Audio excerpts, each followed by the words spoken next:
Entertainment News, Nanay Christy! Eto na mga kapatid! Isang minuto makalipas po ang alas 7 ng umaga. Here we go with Balitang Entertainment. Opisyal ng bahagi ng Kapatid Network si Madam Coring, Corina Sanchez. Si Ate Coring ang magiging host ng pinakamalaki na face-to-face harapan. Sa contract signing kahapon, present po si MediaQuest Ventures at Signal TV CEO Beautiful in Red, Ma'am Jane, Madam President Jane Basas, Group Finance, Sir John Andal. ito pa, si Group Finance Officer MediaQuest, Sir John Andal at TV5 and CEO Guido R. Zabaliero. Sabi ni Ate Coring, umuo siya na maging host ng programa dahil sa format nito at mga issue na hindi lang masa ang makaka-relate. Para naman kay TV5 President Guido Zabaliero, maagang pamasko ang pagpayag ni Corina na maging bagong mukha ng face-to-face. Ibinahagi rin ni MediaQuest President and CEO Jane Basas na si Will to Win host Willie Revillame ang nagtulak kay Ate Coring na maging host ng show. Simula November 11, mapapanood na ang face-to-face harapan tuwing alas 4 ng hapon. Bago ang Will to Win. Sino yung naka-shades? Tignan nga natin. Hindi ko napansin. Oo, nasaan po ba? Si Ma'am Jane, very beautiful in red. Ayun. Okay. Alamin natin kung sino. O, hindi ba manager ni Madam Coring ito? Okay, Ate Coring. Sige.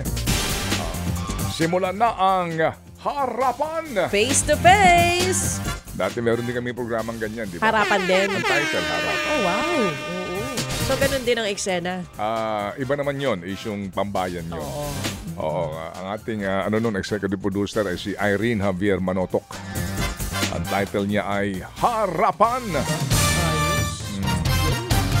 Exciting. Alright. Sa ilang pang mga balita po naman, balik taping po si Charo Santos Concio, si Ma'am Charo, sa Batang Quiapo matapos nga pong magpahinga dahil po sa pagkawala ng kanyang boses. Kwento nga po ng veteranang aktres, humina ang kanyang immunity. Opo, dahil nga po yung kanyang immune system ito. Dahil po sa back-to-back na tapings at training bilang reservist ng Philippine Air Force.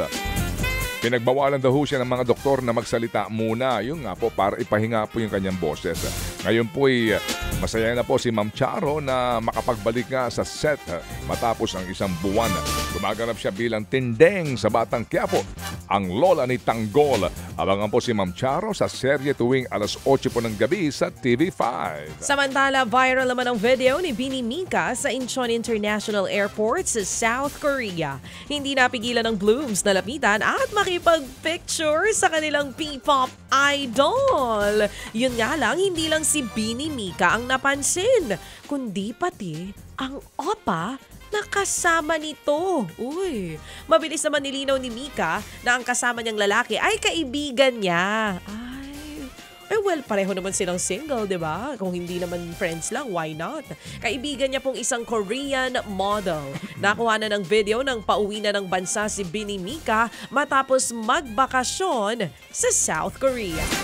Nasunog po naman sa South Luzon Expressway ang mamahaling sports car ng racer na si Angie Mid King.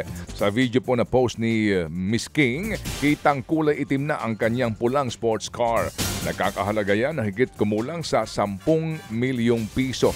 Kwento po ni Binibining King, siya po na nagmamaneho sa SLEX nang biglang umapoy, nagliyab ang ligurang bahagi po ng kanyang kotse. Bakit? Hindi pa humaliwanag kung anong sanhi ng biglaan pong pagliyab ng kanyang sports car. Nakaligtas naman si King at nakaranas ng daho naman ng paghahirap sa kanya pong paghinga. Umapoy? Bakit umapoy, baby? Bakit umapoy? Hindi ko alam. Uy, sa bagay. Oo, hindi mo naman kotse yan. Pero sabi niya daw, kasi mukhang ito modified. Modified, ibig sabihin, kinalikot yung kanyang setup. Makina. Anyway, marami yung mga collector's item na mga sports car. Yan ang kanyang hobby. Yun. Samantala mga kapatid, mas lumakas pa ang ugong tungkol sa hiwalayan ni na Miss Universe 2018 Catriona Gray at ng aktor na si Sam Milby. Magpaliwanag ka. Ikaw bang dahilan nito? Ay, Kami ni wala Sam? ka palang kinalaman. Hindi, si Ano? Catriona. Ano ba? Catriona, syempre. Piniliwanagin mo. Ikaw talaga. Ginugulat mo ko eh. Eh, yun na nga. Ito na Anong nga. kinalaman ko kay Sam? Kay Kat. Ako wala akong kinalaman kay Sam, guys, ha. Huwag niyo akong anuhin. Wag, Oo. it's not me. Hindi ako Ginuguro mo dahil. ako bigla-bigla. Eh. Kapal na mo ka, oh. Baka mapaamin mo ako Si dyan. Catriona, ikaw talaga. Nalungkot ang Kat Sam fans nang makita sa isang post Oo. na hindi magkatabi sa upuan ng engaged couple. Ang katabi ni Sam ay ang aktor at ang kanyang friendie na si John Prats. Akala Habang ko si Kat Piolo. naman hindi. Habang si Kat naman, solo si Kat. Baka nandiyan ka, nasa likod ka lang, di ka nagpakuha. Solo po si Kat dun sa upuan. Magkasamang dalawa at iba pang celebrities na lumipad pa Canada para sa isang show.